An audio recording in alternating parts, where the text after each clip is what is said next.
Hello students, हम लोग FY BCom semester 1 के फाइनेंशियल अकाउंटिंग के कुछ MCQs को इकट्ठा करके यहाँ पे लेके आए हैं। उसका एक्सप्लेनेशन भी देने की हमने यहाँ पे कोशिश की है। Hope this video will be useful for you. So let's start. Opening capital balance can be calculated by preparing dash. The options are closing statement of affairs, cash book, debtors account, opening statement of affairs. देखिए अभी हमें क्या निकालना है, opening capital balance. But obvious closing statement of affairs से तो वो नहीं निकल सकता, तो हम ये किससे निकालेंगे, ओपनिंग स्टेटमेंट ऑफ अफेयर्स से, क्योंकि opening statement of affairs will act in the same way जैसे ओपनिंग बैलेंस शीट हमारी होती है।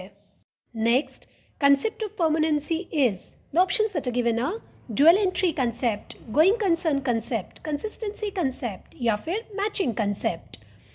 तो permanency का मतलब क्या होता है कि continue, वो कभी बंद नहीं होने, वो temporary नहीं है, वो permanent है।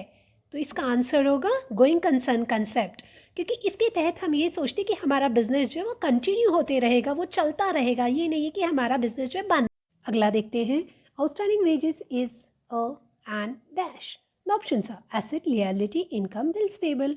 अब आउटस्टैंडिंग का मतलब होता है हमें देना बाकी है, तो वो मजूरी जो हमें देनी है ये क्या हुई, तो ये हमारे सिर के ऊपर एक कर्जा हुआ। So the correct option is option number 2 which is liability. Next, if total sales are 50,000 and cash sales are 30,000 and credit sales are dash. यहाँ पे देखिए आपको पता होना चाहिए कि टोटल सेल्स का मतलब क्या होता है। टोटल सेल्स का मतलब होता है cash sales plus credit sales.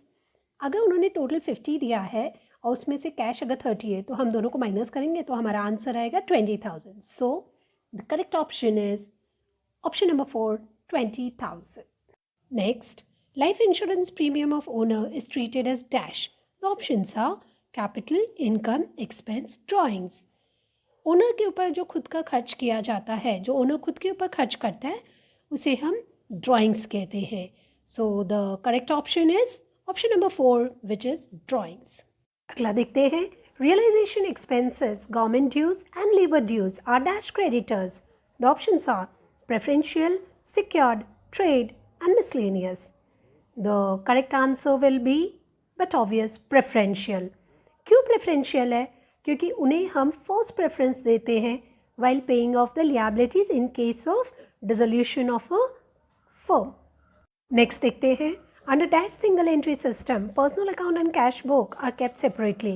The options are pure, quasi, simple, complicated. Pure single entry system जो है उसके तहत सिर्फ पर्सनल अकाउंट्स मेंटेन किए जाते हैं। क्वाजी सिंगल एंट्री सिस्टम के तहत पर्सनल अकाउंट, कैश बुक और कुछ एक सब्सिडियरी बुक्स भी मेंटेन किए जाते हैं अलग से। सिंपल सिंगल एंट्री सिस्टम जो है उसके तहत सिर्फ पर्सनल अकाउंट और कैश बुक रखा जाता है। तो इसका करेक्ट आंसर क्या होगा, सो the correct answer will B simple. याद रखिए, कॉम्प्लिकेटेड करके कोई भी सिंगल एंट्री सिस्टम नहीं है। अगला देखते हैं, according to this principle the financial statement should act as a means of conveying and not concealing. सबसे पहले आपको कन्वेइंग का मतलब पता होना चाहिए। कन्वेइंग का मतलब होता है कि जो आपको कहना है वो आप सामने वाले तक पहुंचाते हैं, और कंसीलिंग का मतलब होता है कुछ तो भी छिपाना। छिपाना विच इज़ फॉर पर्पज़। क्यों छुपा रहे हो, क्योंकि उससे आपको कुछ फ़ायदा होने वाला है। तो अगर आपके फाइनेंशियल स्टेटमेंट कोई तो भी इम्पॉर्टेंट चीज़ छुपाते हैं तो ये बराबर है नहीं। तो यही हमारा प्रिंसिपल कहता है कि जो भी आपकी इन्फॉर्मेशन है वो आपने सबको बतानी चाहिए, मतलब ही डिस्क्लोज करनी चाहिए।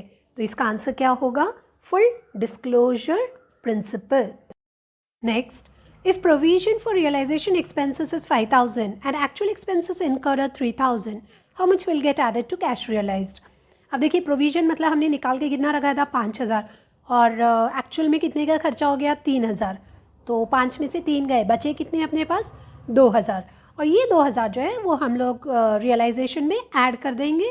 So this is the cash जो हमने खर्च नहीं की हुई है। तो आंसर क्या हो जाएगा, थर्ड वन विच इज़ ₹2,000। अगला देखते हैं, depreciation on furniture of ₹25,000 at the rate of 4% for 9 months will be. उन्होंने ऑप्शंस 4 दिए हुए। पहले हम लोग इसकी वर्किंग नोट देख लेते कैसे करना है।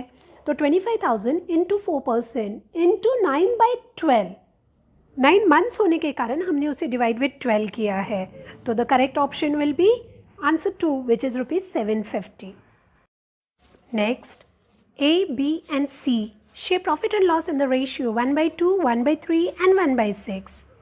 Their profit sharing ratio will be option A 1:1:1, option B 2:3:6, option C 1:2:3 and option D 3:2:1. अब हम थोड़ी सी वर्किंग नोट करते हैं। यहाँ पे देखिए सबका जो डिनोमिनेटर है बेस वो अलग अलग है। हम इन सबको एक समान करने की कोशिश करेंगे। इन सब में सबसे बड़ा कौन सा है 6। तो आप देखेंगे तो अभी इसको हम लोग क्या करेंगे 3 से मल्टीप्लाई करेंगे तो 1 × 3 will give us 3 and 2 × 3 give us 6। तो नंबर क्या हो जाएगा 3/6। इसी तरह जो दूसरा नंबर है उसे हम 2 से मल्टीप्लाई करेंगे तो नंबर हो जाता है 2/6।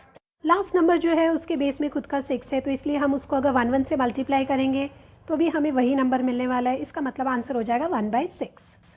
अब तीनों नंबर्स के डिनोमिनेटर यानी कि बेस सेम हो गए हैं तो अभी हम अगर डिनोमिनेटर को एलिमिनेट करते या कैंसिल कर देंगे तो हमारा रेशियो हो जाएगा 3:2:1। तो करेक्ट ऑप्शन क्या होगा option D 3:2:1। Next, out of creditors Miss B's loan, income tax and partners capital, who will be paid last? The options are income tax, Miss B's loan, partners capital और creditors।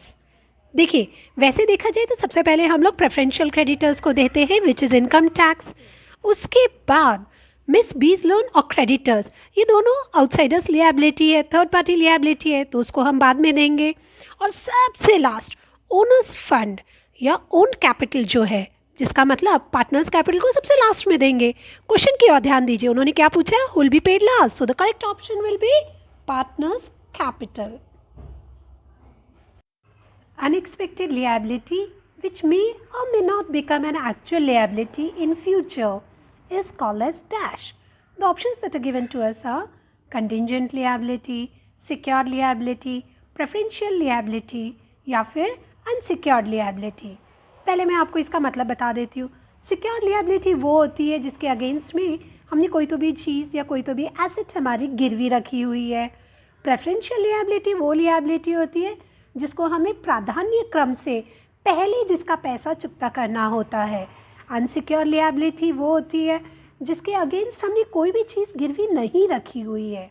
और contingent liability वो होती है जो किसी बात पे तो भी डिपेंडेंट रहती है कि हमें वो पे करना है या नहीं करना है। किसी होनी या ना होनी पे हमें वो कर्जा चुकता करना होता है, वो किसी के ऊपर डिपेंड रहता है, उसे कहा जाता है contingent liability. So the correct option is contingent liability. आज के लिए इतना ही बस। अगर आपको ये वीडियो पसंद आए तो शेयर, कमेंट और सब्सक्राइब करना मत भूलिए। बाय।